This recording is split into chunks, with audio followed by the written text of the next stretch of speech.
Ce soir, nous saluons l'église dans le nom du Seigneur Jésus-Christ. Amen. Magharibi ya leo tunalamkia kanisa mjina la Bwana wetu Yesu Kristo. Je vous prie de vous mettre debout pour la lecture. Na nialika kusimama juu ya usomi wa neno la Mungu. Jean chapitre 13. Yohani sura 13. Verset 3 jusqu'au verset 17. Mstari ya 3 mpaka mstari ya 17. Seigneur Dieu Tout-Puissant, Bwana Mungu muweza wa yote, merci ce soir. asante magharibi, Tu as conduit nos pas dans ta maison, viongoza miguu yetu mnyumba yako, que nous puissions t'écouter. juu tupate kukusikia. Ouvre-nous l'esprit pour que nous comprenions les Écritures. Tufungule akili juu tupate kuelewa maandiko. Remettons l'équité de ce soir en tes mains. Tunaacha ibada hii magharibi mikono yako. Enseigne-nous pour ta gloire, Utufundishe shie juu ya utukufu wako, mais pour notre joie. lakini juu ya furaha Nous yetu. avons ainsi prié avec foi. Tunaomba hivi na imani, Au nom du Seigneur Jésus-Christ. jina la Bwana Yesu Kristo. Amen. Amen. Jésus, qui savait que le Père avait remis toutes choses entre ses mains, Yesu mwenye alijuaka kusema Baba ashakuweka vitu vyote mu mikono yake, qu'il était venu de Dieu na yeye alitokeaka kwa Mungu et qu'il s'en allait à Dieu. na alianza kwenda kwa Mungu, Se levant de table, akalamuka kumeza, ôta ses vêtements et puis un linge. akatosha nguo yake na kipande cha nguo dont il s'est saigné. yenyewe alikuwa kanajifunga mkifuno, Ensuite, il versa de l'eau dans un bassin na kisha akapunguza maji musani, et il s'est mis à laver les pieds des disciples. na akaanza kunawisha miguu ya ba disipa Et à les essuyer avec des linges dont il s'était saint. na kisha akaanza kupanguza na ile nguo alianza kufunga kifua chake. Il vint donc à Simon-Pierre Akaenda kuko Simoni Petro, et Pierre lui dit, na Petro akamwambia, toi Seigneur, wewe Bwana tu me laves le pied. unaninawisha miguu? Jésus lui répondit, Yesu akamjibu, ce que je fais, tu ne comprends pas maintenant, hii yenyewe kunafanya hautaelewa pa sasa, mais tu le comprendras bientôt. lakini utaelewa hivi sasa. Pierre lui dit, Petro akamwambia, non, hapana, jamais tu me laveras le pied. kamwe wewe hautanilawisha mimi miguu. Jésus lui répondit, Yesu akamjibu, si je ne te lave, kama mimi sikunawishe, tu n'auras point de part avec moi. hautakuwa na ambatanisho na mie. Simon Pierre lui dit, Simoni Petro akamwambia, Seigneur, Bwana, non seulement les pieds, mais encore le main et la tête. usininawishe mpaka miguu, lakini ninawishe tena na mikono na kichwa. Jésus lui dit, Yesu akamjibu, celui qui est lavé n'a besoin que de se laver le pied pour être entièrement pur. ule asha kunawa eko tu lazima bamunawishe mpaka miguu yake juu akuwe safi yewote Mais mzima. vous êtes purs, Lakini mweye mko safi, mais non pas tous. lakini haina mwe bote, Car il connaissait celui qui les livrait. kwa sababu yeye alijua ule atamtoa. C'est pourquoi il dit, vous n'êtes pas purs tous. Ndio kwa maana anasema amuna mwe bote safi. Après qu'il ait lavé les pieds Kisha yeye kubanawisha miguu et qu'il ait repris ses vêtements, na kisha yeye kubeba mavazi yake, il s'est remis à table et leur dit, akarudia kumeza na kubambia, comprenez-vous ce que je vous ai fait? munaelewa kinyele mifanzia? Vous m'appelez maître et seigneur, Munaniita mwalimu na Bwana, et vous dites bien, na munasema kweli, car je le suis. kwa sababu niko. Si je vous ai lavé les pieds, Kama mimi niliminawisha miguu, moi le Seigneur miye Bwana et le maître, na mwalimu, vous devez aussi vous laver les pieds les uns aux autres. munapasha na ninyi kunawishana miguu pamoja kwa bengine, Là, je vous ai donné un exemple, kwa sababu mimi nilimipatia mfano afin que vous fassiez comme je vous l'ai fait. juu ya kusema mfanye sawa vile na nifanyia. En vérité, je vous l'ai dit. Kweli kweli ninawaambia, Les serviteurs n'est pas plus grand que son maître, que son Seigneur. mutumwa ana mkubwa kuliko bwana yake, ni l'apôtre plus grand que celui qui l'a envoyé. wala mtume ana mkubwa kuliko yule alimtuma. Si vous savez ces choses, Kama mnajua hivi vitu, vous êtes heureux muko benye heri pourvu que vous les pratiquiez. kama tu muko nabitumikia. Que Dieu bénisse la lecture de sa parole. Bwana Mungu abariki usomi wa neno. Aujourd'hui, nous allons commencer avec le lavage des pieds. Leo tunaanza na kunawishana miguu. Pour comprendre ce sujet, Juu ya kuelewa hii tungo, je l'ai subdivisé en 5 points.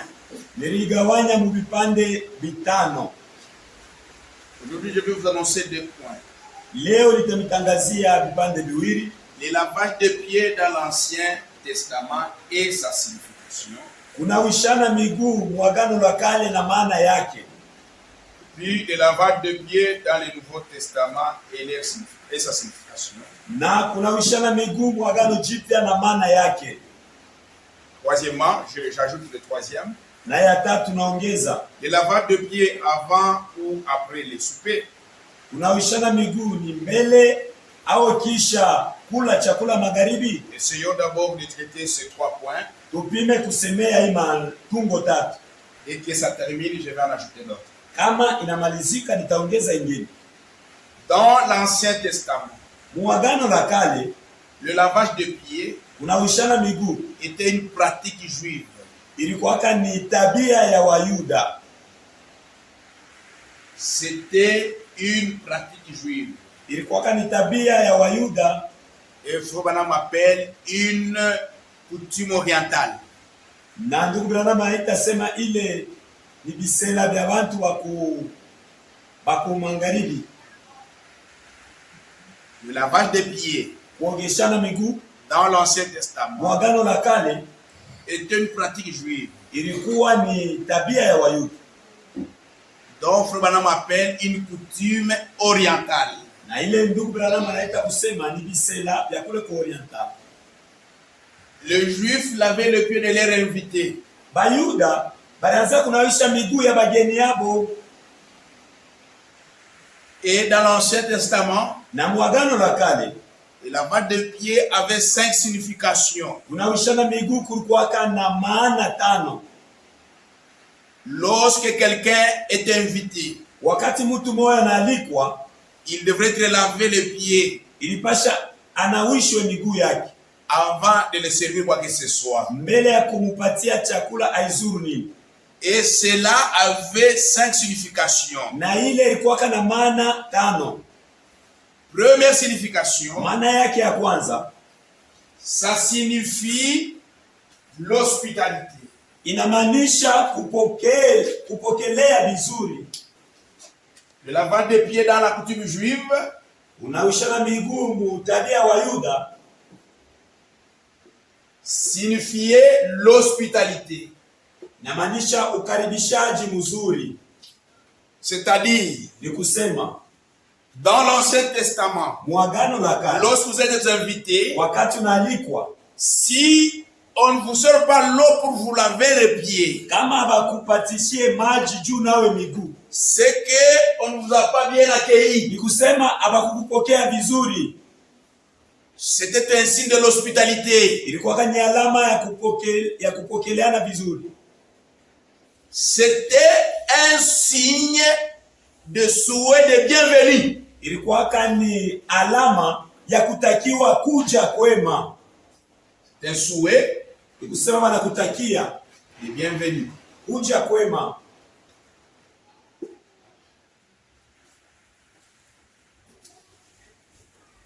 Trois. Na ya tatu, Dans l'Ancien Testament, mu Agano la Kale le lavage des pieds unawishana miguu aux invités benye kualikwa signifiait, c'était un signe d'amour. ilikuwa ni alama ya mapendo. Par le lavage de pieds, Kupitia kunawishana miguu, vous montrez à l'invité que vous l'aimez. unaonesha mwenyewe ulialika kusema unampenda. C'est un signe d'amour. Alama ya mapendo. 4. Ya ine, C'était un signe ilikuwa ni alama ou un langage au msemeo que vous dites à un invité, namwambia mwalikwa, sentez-vous à l'aise, ujikute huru, sentez-vous chez vous. ujikute sawa kwenu. Le lavage des pieds Unaoshana miguu dans l'Ancien Testament Agano la Kale était un langage ilikuwa ni msemeo qui était dit aux invités. yenye ilikuwa nasemewa kubalikwa, Sentez-vous chez vous, ujikute kwenu, sentez-vous à l'aise. ujikute huru.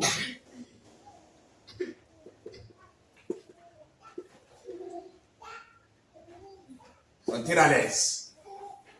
Et enfin, Na kisha le lavage de pieds unaoshana miguu dans l'Ancien Testament Agano la Kale était un signe ilikuwa ni alama de respect ya heshima que vous montrez aux invités. yenye unaonesha kwa ule mwalikwa. 5 significations.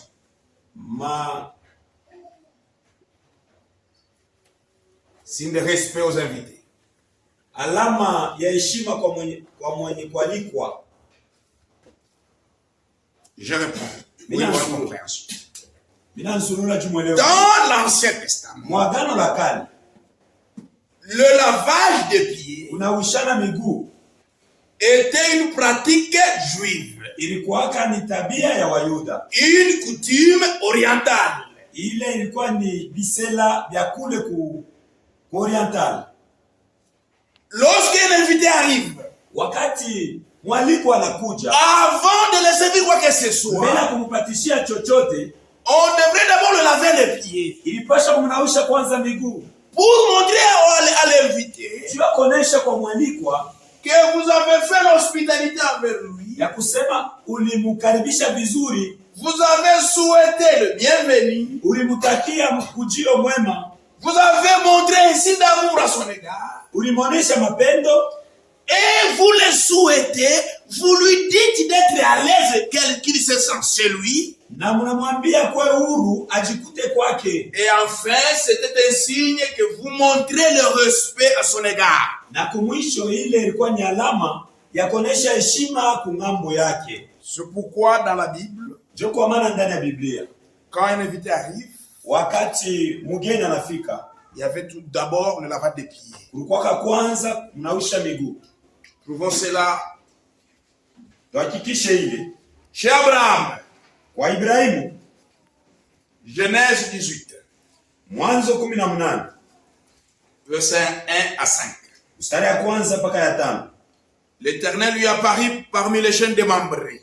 Wa milele akamwonekanikia kule kumiti ya Mamure. Comme il était assis à l'entrée de sa tente, Sawa vile alikuwa kule kukingilio kwa hema yake, pendant la chaleur du jour, wakati ya kivukutu cha mchana, il leva les yeux akanyanyua macho et regarda. na akatazama. Et voici 3 hommes étaient debout près de lui. Na tazama batu 3 balikuwa karibu naye benye kusimama. Quand il les vit, Wakati alibaona, il courut au devant d'eux, akakimbia mbele yabo depuis l'entrée de sa tente, tokea kingilio cha hema yake, et se prosterna à terre. na akainama. Il lui dit, na akamwambia, Seigneur, Bwana, si je trouvais grâce à tes yeux, kama nilipata neema mbele ya macho yako, ne passe point, ushipite je hapa, t'ai pris loin de ton serviteur. na kulomba ushipite mbali ya mtumishi wako. Permettez qu'on apporte un peu d'eau Ruhusu balete maji kidogo pour vous laver les pieds juu ya kumiogesha et reposez-vous sous cet arbre. na mpumuzike chini ya hii mti. J'irai prendre un morceau de pain Nitaenda kubeba kipande ya mkate pour fortifier votre cœur. juu ya kukaza mioyo yenu, Après quoi, na kisha hivi vous continuerez votre route, mutaendelea safari yenu, car c'est pour cela que vous passez près de votre serviteur. kwa sababu ni juu ya hili unatafuta kufanya, ndio mnapita kando kando mtumishi wenu. Il répondit, Baka mjibu, fais comme tu l'as dit. fanya sawa vile unaisema. Vous voyez? Unaona, Avant la nourriture, mbele ya il chakula faudrait d'abord le lavage des pieds. ilipasha kuogeshana miguu, Pour montrer que juu ya kuonesha vous kusema êtes bienvenus. uko mwenye kukaribisha Je mzuri. manifeste ici d'hospitalité envers vous. Minaonesha hali ya Je kukaribisha vous mzuri. aime. Minakupenda, Sentez-vous à l'aise. ujikute huru, Et je vous respecte. na mimi nakuheshimu. C'est vrai. Ni kweli Chez l'autre, kwa Loti Même chose. namna moja moja. Genèse chapitre 19. Mwanzo 19 verset 1 à 2. mstari ya kwanza na ya pili. Les deux anges Bamalaika bawili arrivèrent à Sodome sur le soir. bakafika ku Sodoma magharibi. Et Lot était assis à la porte de Sodome. Na Loti alikosha kuikala ku mlango ya Sodoma. Quand Lot le vit, Wakati Loti alibaona, il s'éleva pour aller auprès d'eux. akalamuka juu ya kwenda karibu Et yao, se prosternant la face contre terre. na akainama uso chini. Puis il dit, Kisha akasema, voici mes seigneurs, tazama babwana yangu, entrez, je vous prie, mwingie na milomba dans la maison de votre serviteur. ndani ya nyumba ya mtumishi wenu, Passez sur la nuit, mulale kule usiku, lavez-vous le pied, mujinawishe miguu yenu, vous vous leverez de bon matin na mtalamka asubuhi sana, et vous poursuivez votre route. na mtaendelesha njia yenu. Est-ce que l'Église a compris? Eti kanisa naelewa, C'était ainsi d'hospitalité. ilikuwa ni alama ya kukaribisha Donc, mzuri. quand les visiteurs venaient, Wakati bageni baraza la kufika, première des choses à faire, kitu cha kwanza cha kufanya c'était de laver les pieds. ilikuwa ni kuwanawisha miguu, Et cela avait ces 5 significations. na kunawisha miguu kulikuwa na hii maana tano. C'était une coutume juive. Ilikuwa ni tabia ya Wayuda Chez Laban. wa Labani. Si vous n'écoutez pas, c'est avancé. Kama msikie mchope huko mbele, Genèse chapitre 25. Genèse chapitre 24. Mwanzo 24 verset 32. mstari wa 32. Nous sommes chez Laban. Hapa ni kwa Labani. Genèse 24, verset 32. Mwanzo 24 mstari wa 32. L'homme arriva à la maison. Mtu wakafika kunyumba. C'est le serviteur c'est le serviteur d'Abraham. Ni batumisha Le Abraham. serviteur d'Abraham. Mtumishi wa Abraham. On l'a appelé, on l'a envoyé par Abraham Alimtumaka kwa Ibrahimu pour qu'il aille épouser la fille pour son fils Isaac. twenda kaoe binti juu ya mtoto wake Isaac. L'homme arriva à la maison. Mtu akafika kunyumba. Laban fit décharger les chameaux. Labani akashusha mizigo ilikuwa ya ngamia, Et lui donna de la paille et du forage aux chameaux. na akampatia majani Et de l'eau pour laver le pied de l'homme. na maji juu ya kunawisha miguu ya ule mtu Et le pied des gens qui étaient avec lui. na miguu ya wale walikuwa pamoja naye. Puis, Kisha il lui servit à manger. akampatia chakula, Mais il dit, lakini akasema, je ne mangerai point avant d'avoir dit ce que j'ai à dire. mimi sitakula pana mbele mimi niseme vinyeni kunavyo vya kusema. C'était une coutume. Ilikuwa ni tabia. C'est pourquoi vous le voyez chez Abraham, Ndio kwa maana mnaiona kwa Ibrahimu, vous le voyez chez l'autre, mnaiona kwa Loti, vous le voyez encore chez Laban. na mnaiona tena kwa Labani. C'était une coutume juive. Ilikuwa ni tabia ya Bayuda. Chez Joseph, Kwa Yusufu, Genèse 43, Mwanzo 13 verset 23 à 24. mstari wa 23 na 24. L'intendant répondit, Ule Genèse 43, Mwanzo 23 verset 23 à 24. mstari wa 23 na 24. L'intendant répondit, Huyu mwalimu akajibu, que la paix soit donc avec vous. salama iwe basi nanyi, Ne craignez rien. msiogope kitu, C'est votre Dieu, ni Mungu wenu, le Dieu de votre Père, Mungu wa baba qui yenu. vous a donné un trésor dans vos sacs. Alinipatia utajiri ndani ya Votre argent m'est parvenu. makuta yenu ilinifikia, Et il est ramenant Siméon. na akabarudishia Simeoni. Cet homme le fit entrer dans la maison de Joseph. Ule mtu akamuingiza munyumba ya Yusufu, Il leur donna de l'eau akampatishia et il se lavait le pied. akawapatishia maji na wakaoga miguu yao. Il donna aussi du fourrage à leurs ânes. akapatia tena vile vile kwa ngamia baba. Ils présentèrent leur présent. Akapapatishia fedha yao. Attendant que Joseph vienne à midi. Mukuchungilia Yusufu akuye mchana. Car on les avait informés qu'ils mangeraient chez lui. Kwa sababu waliwaambia kusema aba watu watakula kwa Yusufu. Quand les enfants d'Israël, wakati watoto wa Israeli étaient affamés, balikuwa munjaa, ils avaient rejeté Joseph. balimkataa Yusufu. Joseph est allé en Égypte. Yusufu akaenda mu Misri. Dieu l'a élevé. Mungu akamunyanyua. Quand ils sont venus pour la première fois, wakati balifika kule ku Misri, chercher la nourriture, kutafuta chakula, Joseph les reconnut. Yusufu akabatambua, mais ils n'ont pas connu. Lakini wao hawakumtambua. C'est ainsi qu'il a gardé Simeon. Na ni vile alimchunga Simeoni. Il a dit, akasema, allez apporter votre jeune frère. Mwende mkalete mdogo yenu wa mwisho. Et il leur a donné à manger. Na akawapatia chakula. Alors, dans la nourriture, mwile chakula, on avait mis aussi leur argent.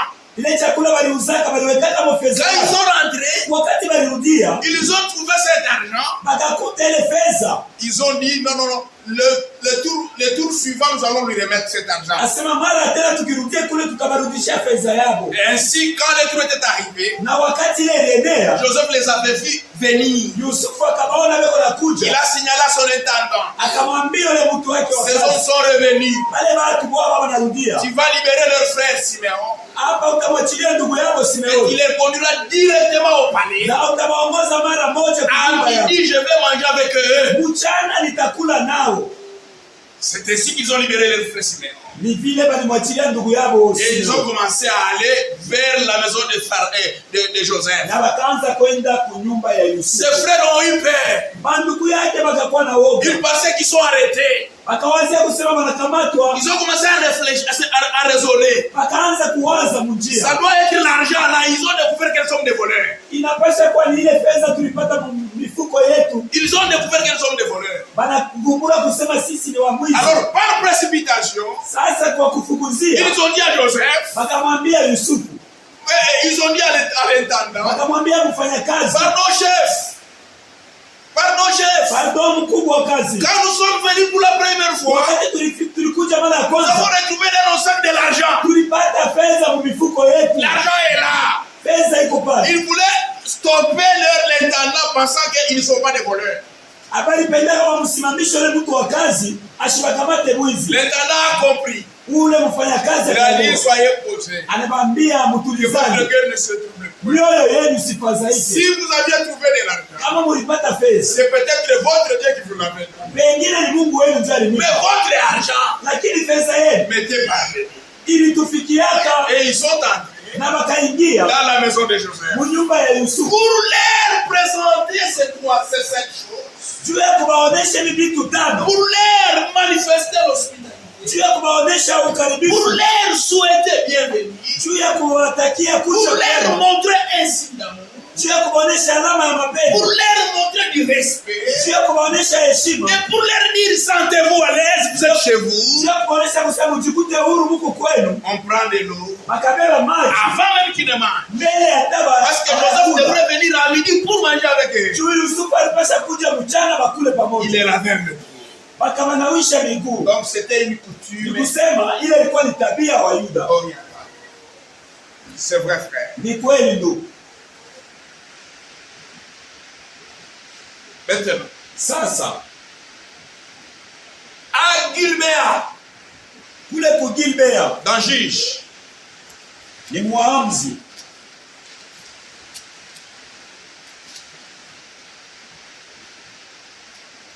Juge au chapitre 19. Waamuzi 19.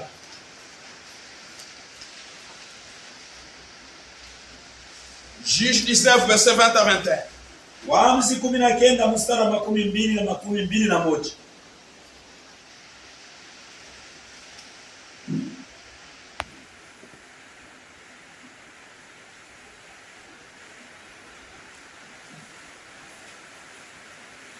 Je m'excuse, j'étais avec le jouet. Juge 19. Waamuzi 19. 20 à 21. 12 na 21. 20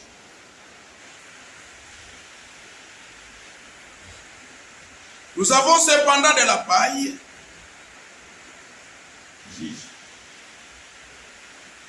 C'est là que je suis. Juge 19. Juge 19. Verset 20 à 21. Le vieillard dit, Mzee akasema, que la paix soit avec toi. salama ikuwe pamoja na wewe. Je ne charge pas tous tes besoins. Najitwika mahitaji yako Je yote. me charge tous tes besoins. Najitwika mahitaji yako yote. Il ne passera pas la nuit sur la place. Auta lala paifwashi. Il le fit entrer dans sa maison. Akamwingiza nyumba yake. Et il donna du fourrage aux ânes. Akapatia chakula kubale ba punda. Le voyageur se lavèrent le pied. Bale basafiri bakaoga miguu yao. Oui, le mangeur. Kisha bakakula Et puis. na bakakunywa. Donc, dès qu'il recevait un visiteur, Ni kusema wakati wanapokea tu mgeni, il devrait nécessairement balipasha kabisa le kabisa laver les pieds. bamunawishe miguu. C'est pourquoi Njo kwa maana le lavage des pieds unawishe kwa miguu était très très important kulikuyaka kwa lazima sana dans la coutume juive. mutabia ya Wayuda, Mais lakini le lavage des pieds kunawisha dans miguu la coutume juive mutabia ya Wayuda précédait le manger. kulikuwa kunatangulia chakula. Avant de manger, Mbele ya kula on doit d'abord vous laver les pieds. inapasha bakuogeshe miguu, On doit d'abord vous souhaiter bienvenue. banapasha bakutakia ujio, On doit d'abord manifester un signe d'amour. banapasha kuonesha alama ya mapendo, On doit vous dire sentez-vous chez vous. banapasha kukwambia ujikute On kwako, doit vous dire nous vous respectons. Nous sommes heureux de vous recevoir. tuko wenye heri kukupokea. Maintenant, Sasa le refus de laver le pied kukatala d'un invité kumnawisha miguu mgeni était un signe de mépris. ilikuwa ni alama ya dharau. Le refus Kukatala était un signe de mépris. ilikuwa ni alama ya dharau.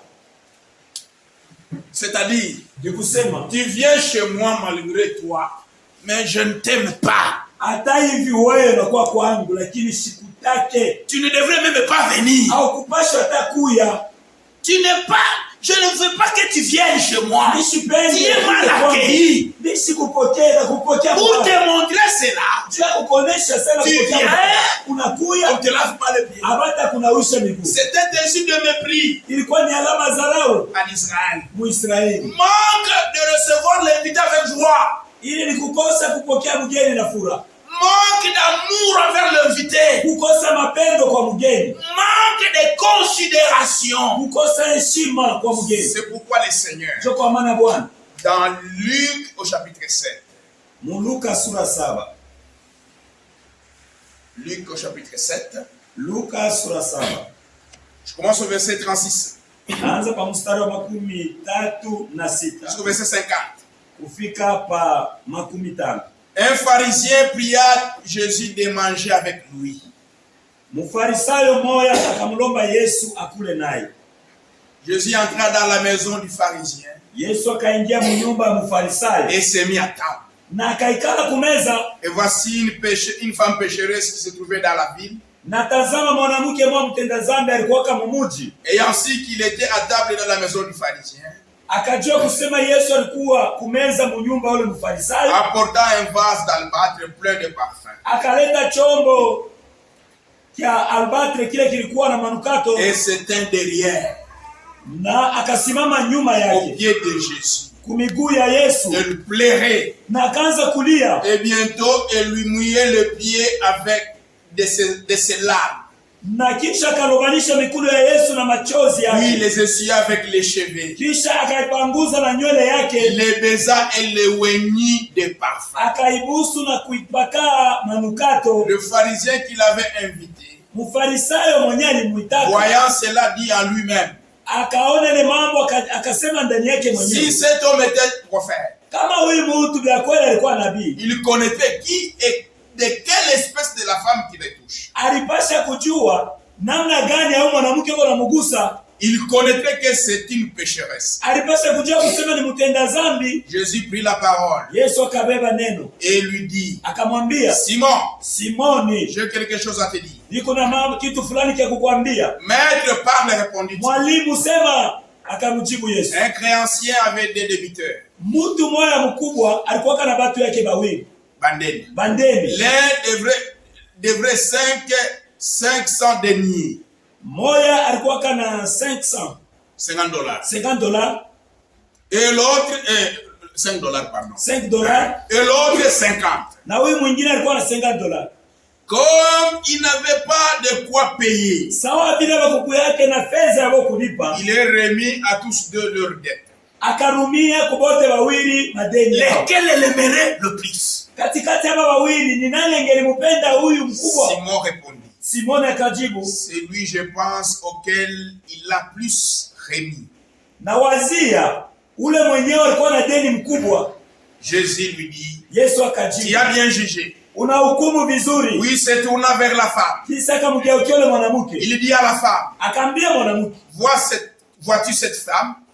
Akamwambia Simoni, unamwona yule mwanamke? Je suis entré dans ta maison. Niliingia mnyumba yako. Il ne m'a point donné d'eau pour laver mes pieds. Au kunipatia maji juu ya kunawa miguu yangu. Mais elle, lakini yule mwanamke, il les a essuyés avec ses larmes. Alipanguza na machozi yake. Et les a essuyés avec ses cheveux. Alilobanisha na machozi yake na akaipanguza na nywele yake. Je m'allais dit, elle les a mouillés de ses larmes. Alilobanisha na machozi yake. Elle les a essuyés de ses cheveux. Na alipanguza na nywele zake. Il ne m'a point donné de baiser.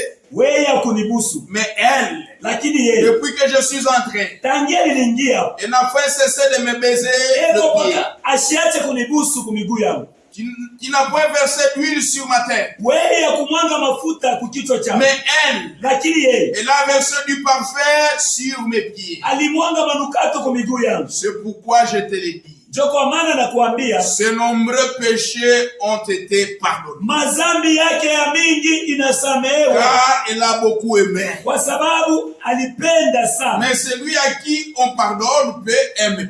Lakini kwa ule manarumia tu mazambi tuloko na yana. Et il dit à la femme, na kisha akamwambia tes péchés sont pardonnés. Mazambi zako zinasamehewa. Ceux qui étaient à table avec lui se mirent à dire en eux-mêmes, baada walikuwa kumeza pamoja na Yesu, wakaanza kujiambia wao wenyewe, qui est celui-ci qui pardonne même les péchés? Huyu mtu ni wa namna gani? Eko narumia na mazambi. Jésus dit à la femme, Yesu akamwambia mwanamke, la foi t'a sauvé.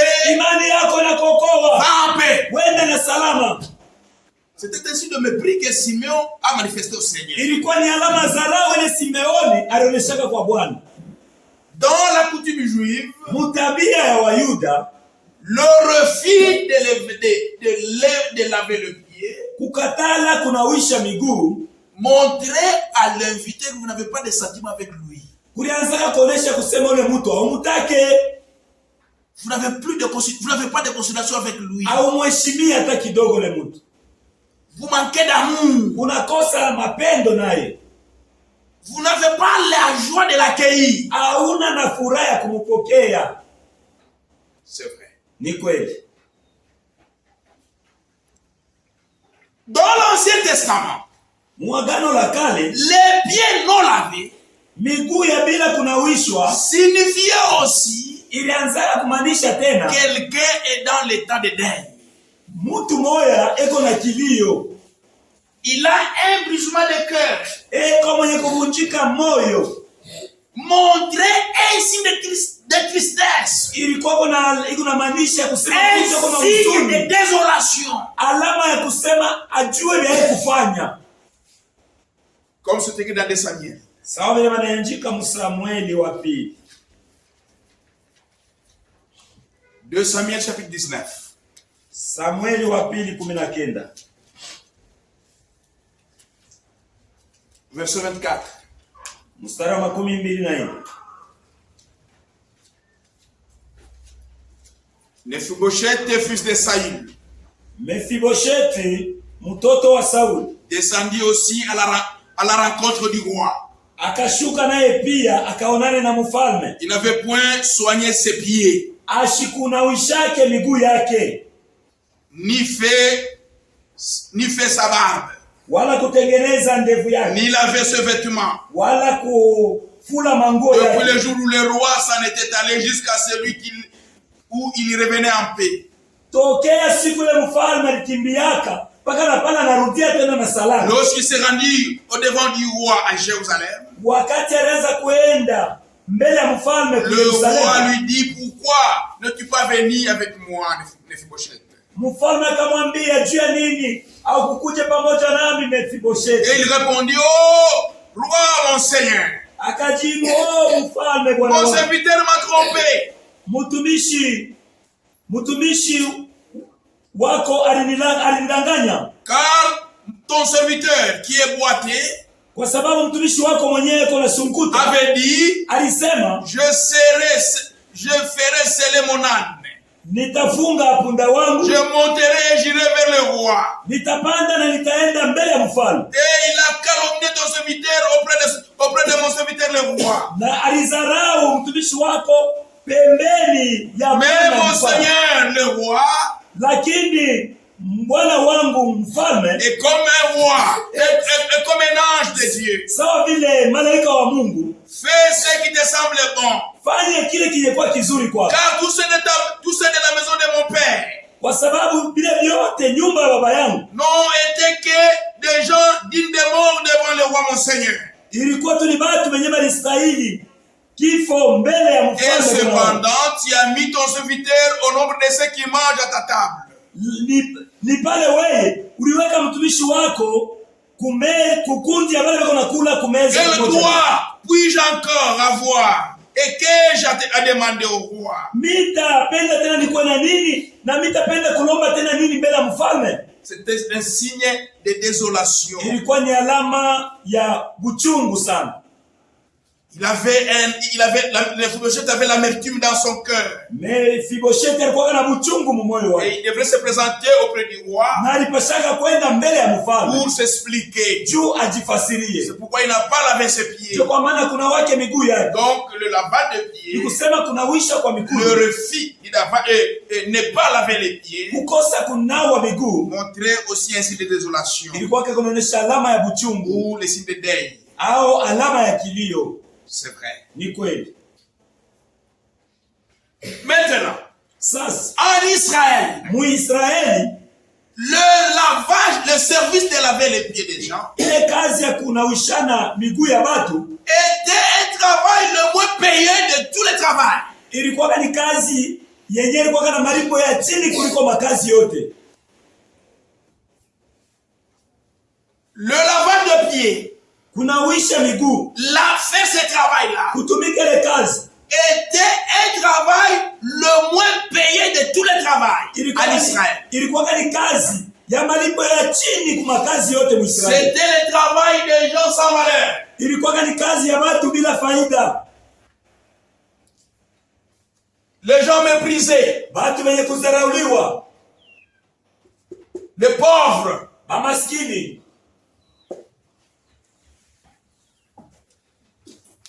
dans la coutume juive, Mtabia wa Yuda, laver le pied des gens kunawisha miguu ya watu était un service le plus moins payé de tous les services. ilikuwa ni kazi ya malipo ya chini kwa makazi yote. C'était un service sans valeur. Ilikuwa ni kazi bila faida. Un service le plus méprisé de tous les services. Kazi yenye kudharauliwa kwa makazi yote. Le service de pauvres. Nilikuwa ni kazi ya maskini. C'est pourquoi, dans 1 Samuel au chapitre 25, Samueli wa kwanza 25, lorsque David a envoyé ses serviteurs pour informer Abigail le mariage, wakati Daudi alitumaka watumishi wake wakamwambia Abigail kusema anapenda kumoa. Écoutez la réponse d'Abigail. Msikie majibu ya Abigail. 1 Samuel chapitre 25, Samueli wa kwanza 25, verset 41. mstari wa 41.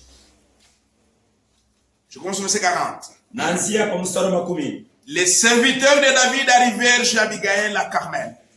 Batumishi ya Daudi bakafika kwa Abigail kule ku Carmel. Et lui parlèrent ainsi. Na bakamwambia hivi, David nous a envoyé vers toi Daudi alitutuma kwako afin de te prendre pour sa femme. juu akubebe kama bibi yake. Elle s'éleva, Akalamuka, se prosterna le visage contre de terre akainama uso chini, et dit, akasema, voici ta servante tazama mtumishi wako mwanamke sera une esclave atakuwa mtumwa pour laver les pieds juu ya kunawisha des miguu serviteurs de mon Seigneur. ya batumishi ya bwana wangu. C'était un service le moins payé, Ilikuwa ni kazi ya malipo ya un chini, service le moins considéré, kazi ile watu hawakwanza un kupenda, service méprisé, kazi ya kuzaraulika, un service sans valeur, kazi ya bila mafaa, Un service de pauvre. kazi ya mamaskini. Il dit à Abigail, Akama- il dit aux envoyés de David, Abigail akasema kubale, je ne mérite même pas être la femme du roi. anasema mimi sistahili hata kuwa mke. Je mérite plutôt Mimi napenda laver les pieds ninawisha des miguu serviteurs de roi. ya watumishi ya mfalme. c'était le type, Ilikuwa ni parce mfalme. que David, Daudi il est le type de notre Seigneur. eko mfano ya Et Bwana wetu. Abigail, c'est Abigail une femme ni qui est mwanamke le type de l'église. mwenye kwa mfano ya kanisa. Nous sans valeur, A- nous Shie sans babila, valeur, shi bila les faida, pauvres, mamaskini méprisés. wenye Mais kuzarauliwa, Dieu, lakini Mungu Jésus-Christ, Yesu Kristo nous a aimés. Il nous alitupenda a choisis pour que nous alituchagua soyons son époux. juu tukuye bibi harusi wake. C'est vrai. Ni kweli. Maintenant, Sasa comment se faisait le lavage des pieds en Israël? balianza kufanya namna gani juu ya kuogeshana miguu? Le prophète nous dit, Nabii anatuambia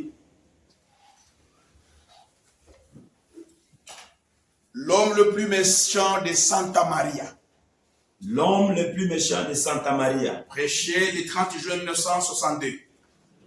ilihubiriwa le 30 juin 1962. Je commence par paragraphe 41 jusqu'à 47. Il explique maintenant comment les choses se faisaient. Anaanza kufasiria namna gani vitu vilianza kufanyika. Et après, il y avait un autre laquais.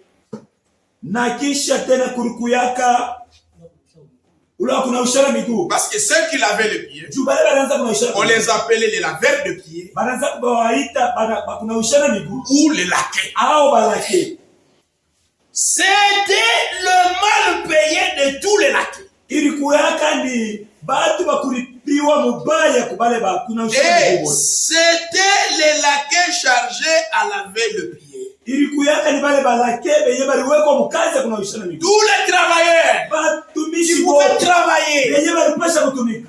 faire mourir peut-être des ânes, Kulisha banyama, je ne sais pas faire quoi, sijue na vingine. et aussi étaient moins payés. Na baba alianza Mais kubaliza. les laquais qui lavaient le pied Lakini bale balake bakuna étaient ushara le miguu. moins payé de tous les laquais. Bonje balikuwa kama bakulipiwa mubaya kuliko bote. C'était l'homme le mal payé du groupe. Ilikuwa kama watu wenye kulipiwa mubaya mkunzi yote. Pour moi, Juu yangu mimi, c'est ce qui fait de lui Dieu. njoo kile kinamfanya yeye Mungu. Il était très haut, Alikuwa juu sana, mais il a joué le rôle du laquais, laveur de pieds sur la terre. lakini akacheza mchezo ya kunawishana miguu pa dunia. Quelle humilité! Ni kujishusha kwa Lui, namna. roi des rois, Mfalme wa le wafalme, seigneur des seigneurs. Bwana wa mabwana, Il dit l'or et l'argent m'appartiennent. anasema pesa na dhahabu ni vyangu, Mais il s'est humilié sur la terre lakini alijishusha kwa dunia avec devant ses disciples. na mbele ya mitume wake. Et il a commencé à laver le pied de ses disciples. Akaanza kunausha miguu ya mitume wake. Il s'est tellement humilié Alijishusha de kabisa. sorte que Pierre dit, Mnaona kusema Petro tu ne akasema, peux pas me laver le pied. wewe huwezi kuninausha miguu. C'est moi qui dois te laver le pied. Ndiye ndio atakunawisha. C'est vrai. Ni kweli. Il a joué un rôle Alitumika kazi moja de laver le pied sur la terre. ya kunausha bantu miguu pa Et dunia. nous marchons ça et là, Na tukunatembea kuna kule, pensant être quelqu'un. tukunajiwazia tuku batu wa faida. Alors que notre Seigneur Pale Bwana wetu s'est humilié alijishusha au niveau de laver même le pied de ses apôtres. mukipimo cha kunausha hata miguu Mais ya nous, mitume baki. Lakini Nous sisi pensons que nous sommes quelque chose. tunajiwazia kwa kitu fulani. Le Dieu de gloire, Mungu wa utukufu révélant la gloire de Dieu. Révélant la gloire de Dieu. atanyanyua, Révélant, mwenye kufunua la gloire de Dieu. utukufu wa Mungu A lavé le pied des pécheurs. alinawisha miguu ya watenda dhambi. Et c'est ce qui les rend réels. Na njoo kile kinamfanya akwa wa vya Il kweli. est devenu un serviteur. Alikuwa mtumishi. Le plus vil des serviteurs. Mtumishi wa chini kuliko Il s'est agenouillé akapiga magoti pour nettoyer le pied, juu ya kuna kusafisha enlever la poussière même qu'il a créée. kutosha vumbi yeye mwenyewe aliumba. Il était là, Alikuwa pale à genoux, kwa magoti lavant les pieds. mkunawisha miguu. C'était l'homme le mal payé du groupe. Alikuwa mtu mwenye kulipiwa mubaya Et mkikuzi. c'était le pire des travail. Na ilikuwa kazi ya mubaya kuyote. Oh, à l'époque, Mwile wakati on n'avait que deux moyens de transport. Maintenant, écoutez comment s'expliquer comment ça s'est passé. mwile wakati kulikuwa tu namna mbili Ya ya kutembelea. kutembelelea. Aujourd'hui, il y a l'avion, la moto, véhicule, les pieds, les bateaux. Maintenant, il dit, à l'époque, il n'y avait que deux moyens de transport. Anasema mwile wakati kulikuwa tu namna mbili ya kutembea.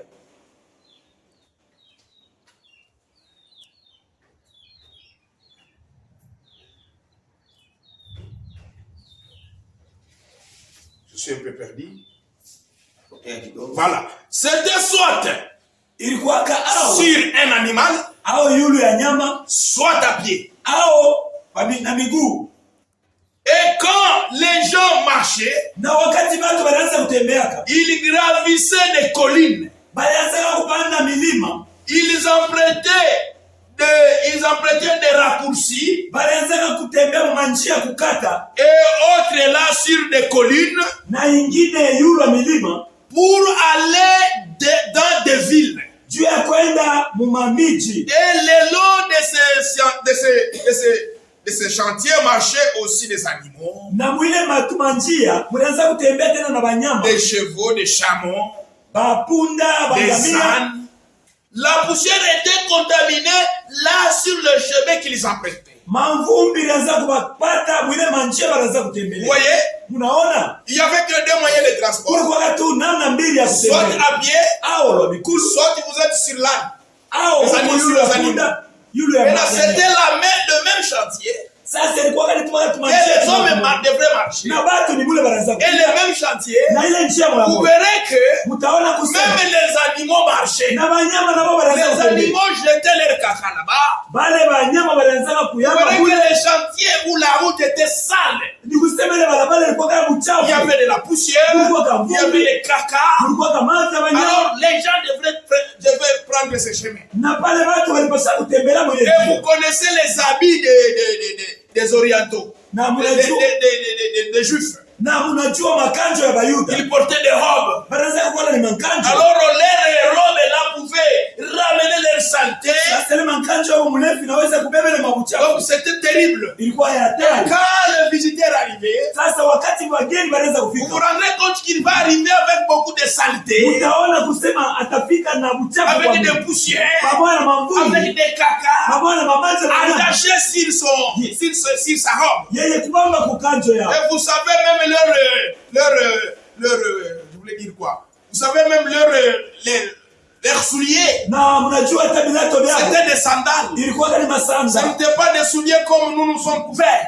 Aina sa bilato vyetu vya kufunga. Et vous verrez ça, la personne qui a voyagé Mutaona mtu ule alisafiri. arrivera vraiment très sale. Atafika wa buchafu. C'est pourquoi Joko wa il y mama. avait un laquais à la porte. Kuriku yako na kuna ushana na Il y avait encore d'autres qui étaient là. kulikuwa na wengine wao walikuwa Comment ça se faisait? balianza kufanya je? Ils vont vous accueillir. Watakupokea Le laquais qui sera à la porte, ule wa kuna ushana kwa miguu. il avait la liste des invités avec lui. Alikuyaka na Laissez frère, vous êtes en train d'en prier. alikuwa na liste ya bageni wale wenye kuitwa. Et maintenant vous allez voir, Pale mtaona quand les invités sont là, wakati bageni wanafika. ils se présenteront à la liste, à la porte. Batafika kwa mlango. Il va vérifier les noms. Atachunguza jina. Il verra que oui, vous êtes là. Atasema oh uko wako. Gambi Jacques, il est là. Kambi Jacques kwako. Oui, vous êtes l'invité. Ndio uko mwalikwa. À ce moment-là, dès qu'il approuve, Mwile wakati anahakikisha kusema kwa un mwalikwa. autre laquais prendra ce frère. Ule wa kuna ushana miguu mwingine atabeba ule ndugu yake. Un laquais. Il y a les laquais de la porte, il y a d'autres laquais qui Ule lakia kwa mlango. Maintenant, L'autre, quand il va, celui de la porte, quand il va vous approuver, ule wa mlango wakati atahakikisha vile que vous êtes invité, asema kweli huko un mwaliko, autre travailleur mwingine mfanyakazi prendra votre âne atabeba punda wako et il va le mettre quelque part pour commencer à le nourrir. atamweka fasi fulani juu ya kumpatia chakula. Maintenant, vous, Sasa wewe on va vous prendre. watakubeba, Là, vous n'êtes pas encore allé rencontrer celui qui vous a invité. ile wakati hauyaenda kuona mwenyewe alikuita, Parce que vous ne devrez pas aller les rencontrer pendant que vous êtes sale, vous puez. juu hautaenda kumuona wakati kuna mchafu, kuna nuka. Alors ça, ce sont des services. Ile ni makazi. L'autre vous prendra, Mwingine anakubeba, il va calculer la pointure de votre soulier. ataangalia nimero ya viatu vyako. Ça, c'est 43, je pense. Anasema mimi nazania ni 43. Maintenant, il va vous amener Asa atakupeleka quelque part. fasi mwa Il fulani, prendra des pantoufles, atabeba mapantifle numéro 43. 43, Il mettrait à côté. anaweka pembeni Et il va vous prendre. na anakubeba Il va vous wewe, laver les pieds. anakuogesha Il va vous miguu, laver les pieds. anakunausha Quand il miguu. va terminer à vous laver les pieds, Wakati atamaliza kunausha miguu, l'autre viendra mwingine atakuja avec de l'huile na mafuta ou du parfum. au manukato, Il va vous mettre du parfum. atakuweka manukato, Il va commencer à vous arranger un peu au cou pour que vous puissiez bien sentir. atakupanguza mzuri kushingo na mafuta juu nuke mzuri. Alors quand vous puez maintenant bien, Sasa wakati utatoa harufu mzuri, à ce moment-là, on prendra les pantoufles, mwile wakati watabeba mapantifle on va vous faire porter. na watakuvika. Alors on va vous faire entrer dans le tapis Sasa watakutembeza mtapi pour aller à la rencontre de celui qui vous a invité. juu uende kaonane na ule mwenye alikuita, Alors quand il viendra, na wakati atakuja celui qui vous a invité, ule mwenye alikuita il va se lever atasimama, et il va vous baiser. atakubusu. Et Frère Branham dit, Na ndugu Branham le anasema baiser ce n'est pas aux lèvres. hii kubusu haina kumidomo. Le baiser des lèvres c'est l'adultère. Hii kubusu kwa kumidomo ni usharati, C'est au cou. ni mshingo. On va vous baiser, Atakubusu pour vous mshingo présenter la bienvenue. juu ya kukuonesha kukaribia Et maintenant mwema, on va vous faire asseoir na kisha et watakuikarisha la fête commencera. na karamu C'est itaanza. comme ça qu'il faisait. Ndio vile wanaanza kufanya. Est-ce que l'Église a compris? Eti kanisa naelewa. Vous allez lire jusqu'au paragraphe 50. J'ai expliqué tout ce que je dis. Nilifasiria vyote nilisoma. Alors on va vous mettre. Pale watakuikarisha. Il faudrait d'abord attendre que celui qui vous a invité se lève pour vous accueillir. Inapasha uchungi kusema ule mwenye alikualika alamuke juu ya yeye kukukaribisha. Ne t'empressez pas, il n'est pas encore venu, tu es quelque part là, tu t'assois. Ushikwe haraka aba asiyatoka kupatie fashi wewe C'est ushakushima. pourquoi dans Luc au chapitre 14, Ndio kwa maana Luka 14 Jésus a donné ses conseils. Yesu alileta hii mashauri. Luc chapitre 14 verset 7 Luka 14 mstari ya 7 jusqu'au verset 11. Il adressa ensuite une parabole aux convives, akaleta tena mfano kubalikwa. en voyant qu'il choisissait le première place. Mkuona baliko banaanza kuchakula mafasi Il ya leur Bwana. dit, Akabambia lorsque tu seras invité wakati utalikwa par quelqu'un à des noces, wa mtu moya kule kukaramu, ne te mets pas à la première place. ushikale mafasi ya kwanza Je veux qu'il y ait parmi les invités une personne plus considérée que toi. juu ya kusema ishikuye kubale wenyewe waliitwa kukuwa mtu wa heshima Et kukupika celui qui wewe vous a invité, na ule mwenyewe alikuita l'un et l'autre, celui qui a invité l'un et l'autre vient te dire, ule alita mmoja na mwingine akuye akwambie c'est la place. toka Pas pa cette ifashi, personne-là. toka pa ifashi ya ule mtu fulani. Tu auras alors la honte d'aller occuper la dernière place. Utapata haya yao kwenda kuikala kumwisho, Mais lorsque tu seras invité, lakini wakati wanakuita va te mettre là à la dernière place. uende kekale kufasi ya kumwisho, Afin que celui qui t'a invité viendra. juu ya kusema ule alikuita wakati atakuya Il te dise, akwambie, mon ami, oh rafiki monte yangu, plus haut. panda juu zaidi. Alors cela te fera honneur devant tous ceux qui sont à table avec Hii toi. mambo itakuletea heshima mbele ya wale wote wenye waliitwa. Car quiconque s'élève sera abaissé, Juu ule mwenyewe anajinyanyua et watamshusha, quiconque s'abaisse sera élevé. na ule mwenyewe anajishusha watamnyanyua. Donc c'était comme ça. Ni vile ndio mambo ilikuwa. Ça c'était dans l'Ancien Testament. Hii ilikuwa karibu Agano la Kale.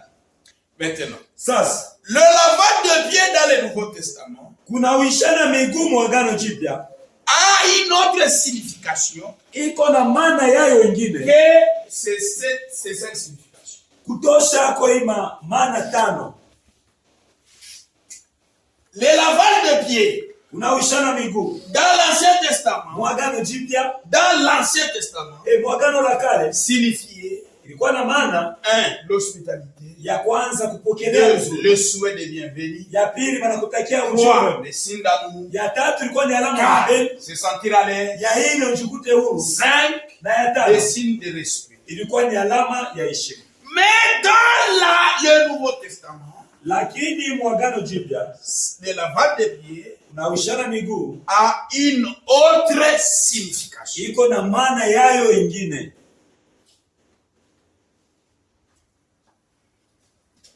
Le lavage des pieds dans le Nouveau Testament, Kunawishana miguu mu Agano Jipya, 1. ya kwanza C'est un signe d'humilité. ni alama ya unyenyekevu.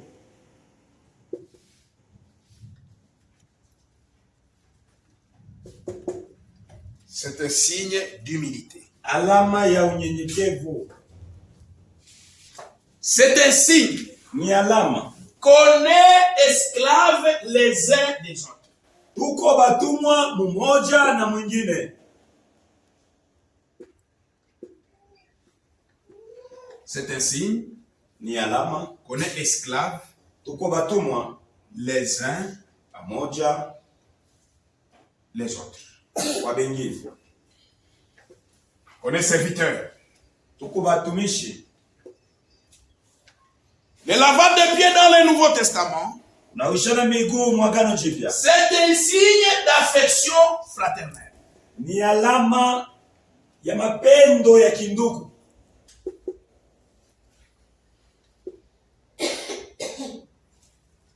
Le lavage de pieds dans le Nouveau Testament, Kunawishana miguu mu Agano Jipya c'est un signe de la purification.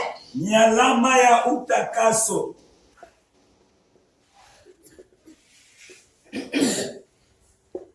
Et de pardon na alama ya kuhurumiana, mutuel. kuhurumiana kwa shebo ya kindugu.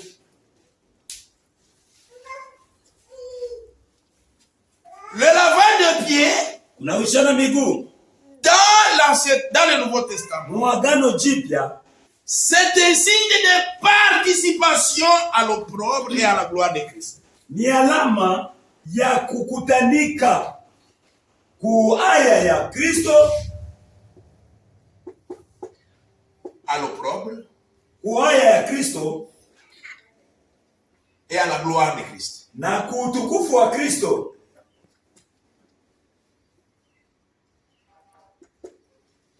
Dans l'Ancien Testament, 5 significations. Mu Agano la Kale maana tano, Dans le Nouveau Testament, 5 significations. mu Agano Jipya Dans le Nouveau Testament, mu Agano le Jipya lavage des pieds kunawishana miguu qui est lié à la communion, kwenye kuunganishwa uhusiano c'est un signe d'humilité. ni alama ya unyenyekevu, Un signe qu'on est esclaves les uns les autres. alama ya kusema tuko batumwa mmoja na mwingine, Un signe d'affection fraternelle. alama ya mapendo ya kindugu, Un signe de la purification et du pardon mutuel. alama ya utakaso Na ya msamaha, msamaha ya na kusamaha mmoja. pamoja kwa wengine, Un signe de participation alama ya à l'opprobre et à la gloire de Christ. kukutaniwa kuaya ya Kristo na utukufu wa Kristo. Donc vous comprenez que Utaelewa le kusema lavage des pieds kunawishana dans le miguu Nouveau mu Testament Agano Jipya a une autre signification iko na maana que le ya lavage des pieds, kusema que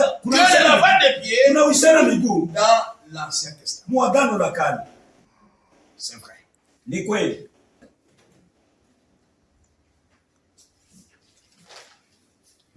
Je prends une écriture. Nabeba andiko moja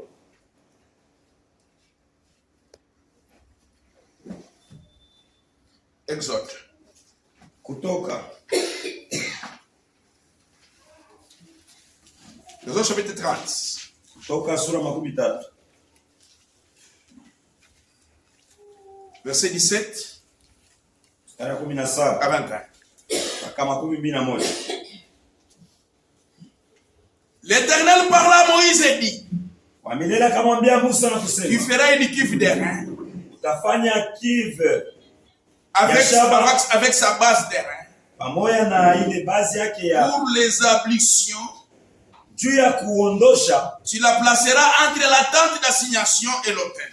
uteweka kati ya ile ema Et tu ya y matoleo, mettras de l'eau na utaweka mo maji avec laquelle Aaron et ses fils se laveront le main et le pied. kupitia ile Aruni na watoto yake wataanza kunaushana miguu. Lorsqu'ils entreront dans la tente d'assignation, Wakati wataanza kuingia mwile ils ema, se laveront avec cette eau, wataanza kunawa na ile maji afin qu'ils ne meurent point. juu ya kusema basikufe. Hapana. Et aussi, lorsqu'ils approcheront de l'autel, Na tena wakati wataanza kukaribia kwa pour faire les madhabahu, services, juu ya kufanya et pour kazi offrir les sacrifices de na juu ya l'Éternel. na juu ya kutoa sadaka, Ils se laveront le main et le pied, wataanza kunawa miguu, mikono na miguu afin qu'ils ne meurent point. juu ya kusema Ce basikufe. sera une loi perpétuelle pour Aaron, Itakuwa ni sheria ya pour lote ses juu ya fils et Aruni pour leurs descendants. na juu ya watoto yake na bale Les bote souverains sacrificateurs, na ule bale wakuhani wakubwa ou les sacrificateurs, au wakuhani, avant d'entrer dans la salle, mbele ya kuingia les mchumba lieux très saints, fasi takatifu, il devrait d'abord se laver les pieds ilipasha anawe mbele miguu yake et le main.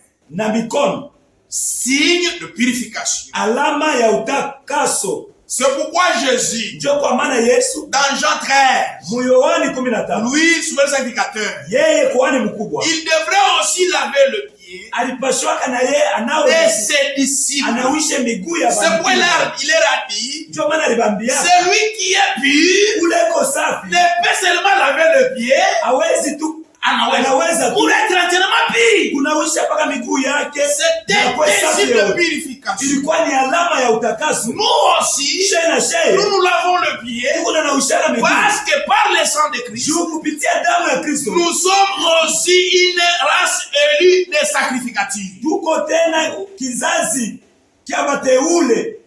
Dieu Mungu a fait de nous une alifanya race de sacrificateurs.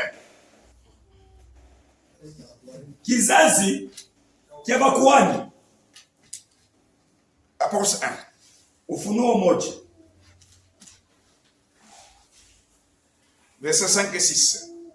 mstari ya kwanza na ya sita. De la part de Jésus-Christ, Kwa upande wa Yesu le Kristo, témoin fidèle, mshuhuda le premier-né des morts wa kwanza kati ya wafu et le prince des rois de la terre, na mfalme wa bafalme à celui qui nous a aimés wa ule mwenye et alitupenda qui nous a délivrés de nos péchés par son sang, na alitukombola kwa damu kwa et damu qui a kwa fait damu. de nous Na alifanya kwetu un royaume de sacrificateurs. ufalme wa wakuhani Dieu son Père, juu ya Mungu Baba, et à lui soit la gloire na kwake kuwe utukufu et la puissance na uwezo au siècle des siècles. wa Au siècle des siècles. wa kizazi na kizazi. Amen. Amina. Apocalypse 5, Ufunuo 5 9 et 10. Et il chantait un cantique nouveau en disant, na baraza kuimba mwimbo mpya mkusema, tu es digne unastahili de prendre les livres kubeba kitabu et de l'ouvrir les sceaux, na kuvunja mihuri, car tu as été immolé kwa sababu ulitundikwa et tu as racheté pour Dieu na ulikomboa juu ya Mungu par ton sang kupitia damu yako les hommes de toute tribu, batu wa makabila de yote, toute langue, ba lugha de yote, tout peuple mataifa et yote de toute nation. na mataifa yote. Tu as fait d'eux Ulifanya un kwao royaume de sacrificateurs ufalme wa bakuhani pour notre Dieu, juu ya Mungu et wetu, ils régneront sur la terre. na batatawala juu ya dunia. Et vous lirez aussi 1 Pierre chapitre 2 verset 5. Na mtasoma tena Petro wa pili, 1 Pierre chapitre 2 verset 5. Petro wa kwanza. C'est pourquoi Ndio kwa maana nous sommes des souverains sacrificateurs. tuko bakuhani Nous sommes bakubwa, une race de sacrificatures. tuko uzao wa kikuhani. Voilà pourquoi Ndio kwa maana nous aussi, shena she avant d'entrer pour aller voir Dieu, mbele ya kuingia je kwenda avant kwa d'entrer dans la présence de Dieu, mbele ya kuingia mwepo wa nous Mungu, devons être lavés tunapasha tupate par kunawisha l'eau de la parole. kupitia maji ya neno. C'est vrai. Ni kweli. C'est pourquoi nous venons chaque jour. Ndio kwa maana tunakuyaga Et kila la siku parole de Dieu, kusikia neno la Mungu, et la parole de Dieu na neno la Mungu nous lave, iko na tunawisha, purifie. iko na Ephésiens tutakasa. chapitre 5. Waefeso sura 5 Verset 25. Waefeso sura Marie, babwana, aimez vos femmes mupende babibi yenu comme Christ a aimé l'église. sawa Kristo alipenda Et kanisa s'est livré lui-même pour elle, na alijitoa yeye mwenyewe juu ya kanisa afin de la sanctifier par la parole, juu aitakase kupitia maji après l'avoir purifié par le baptême. Après l'avoir purifié par le baptême d'eau. kisha kuitakasa kupitia ubatizo wa maji Afin de faire paraître devant lui cette église glorieuse, juu apate kuionekanikisha hii kanisa ya bei sans tache, bila taka ni ri, bila kikunjo ni rien de semblable, bila chochote kile kufanana, mais sainte et irrépréhensible. lakini takatifu na bila kemeo. Et cette eau Na hii maji qui nous lave, yenye kuna tunawisha c'est une eau pure. ni maji safi. C'est pourquoi, Ndio kwa dans maana la fausse doctrine, ni mafundisho ya uongo il n'y a pas la sanctification. hamuna utakaso, Il faut une eau pure inapaswa maji safi pour nous sanctifier. juu ya kututakasa. Ézéchiel. Ezekieli Ézéchiel chapitre 36, verset 25. Ezekieli 56 36, 25. makumi Je répandrai sur vous une eau pure nitamwangaka juu yenu maji et safi vous serez purifiés. na mtakuwa kama Je vous kutakasiwa, purifierai de toutes vos suites na mitakasaka ku maovu et yenu de toutes vos idoles. na juu ya Jésus masanamu a yenu. dit, Yesu alisema Père, Baba, sanctifie-les par ta parole, utakase kwa neno, car ta parole est la vérité. kwa sababu neno lako ni ukweli. C'est la vérité qui nous purifie. Ni ukweli ndio C'est la kunetutakasa, vérité qui nous sanctifie. ni ukweli ndio C'est kunetusafisha. pourquoi nous aussi, Ndio kwa maana na sisi en tant que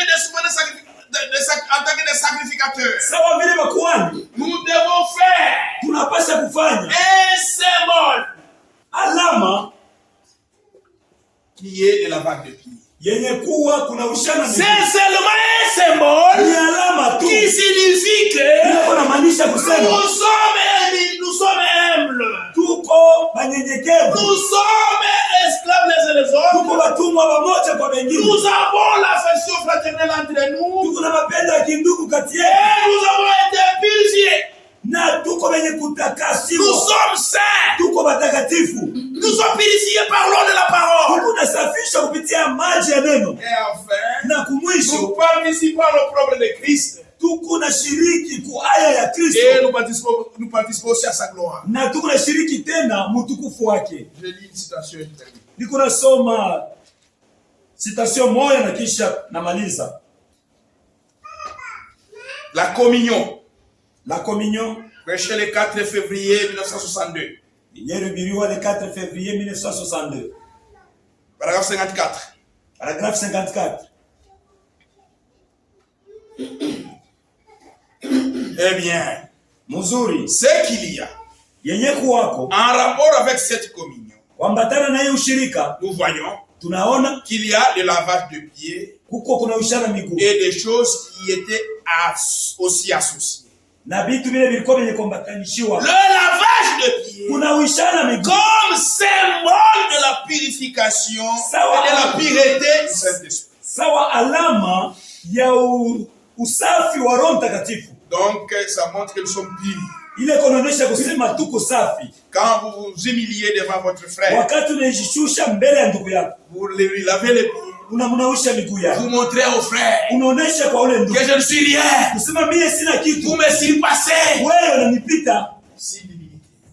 Alama ya unyenyekevu. Quand vous lavez votre frère, Wakati unausha ndugu yako, je parle du lavage du pied dans le Nouveau Testament, nikunasema kuna ushana miguu qui est lié avec la communion. yenye kuambatana na ushirika. Vous montrez à votre frère Unaonesha kwa ndugu yako que je suis votre esclave. kusema mimi niko mtumwa wako. C'est vrai. Ni kweli. Vous montrez à votre frère Unaonesha ndugu yako que je vous aime beaucoup. kusema mimi nakupenda sana. Il y a de l'amour entre toi et moi. Peko mapendo kati ya wewe na mimi. C'est pourquoi Ndio kwa maana ça doit être un véritable amour. inapaswa kuwa mapendo ya kweli. Pas l'amour de Judas, Hapana mapendo ya Yuda, l'amour de l'œuvre. mapendo ya Mon kumjua.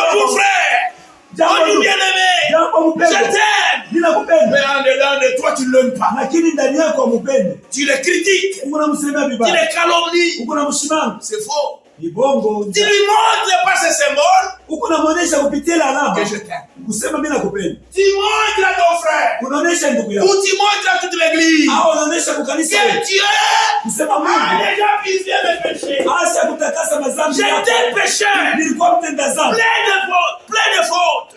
Mwenye kujaa na makosa. Mais par son sang. Lakini kupitia Et par sa parole. kupitia neno Je lake. suis purifié. Niko mwenye Je ne kutakasiwa. suis pas pécheur. Sina tena mtenda Je dhambi. suis pur. Niko safi.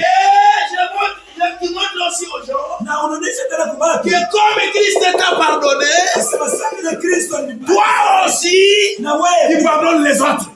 uko narumia wengine. Et tu montres aux gens Na unaonesha que kubaki. vous participez à l'opprobre de Christ Usema mimi kuna shiriki kwa haya ya Kristo et à sa gloire à venir. na kutukufu ile itakuya. Que le Seigneur Dieu. Bwana Mungu amebariki. On peut s'arrêter là. Tunaweza kusimamia Il pale. nous reste Yenyewe tubakilia le lavage de pieds avant ou après la communion. kuna ushana miguu ni mbele au kisha Et ushirika puis autre chose. kisha na vitu vingine. Que le Seigneur bénisse. Bwana Mungu ambariki. Nous allons tenir debout pour la prière. Tutasimama wima juu ya maombi.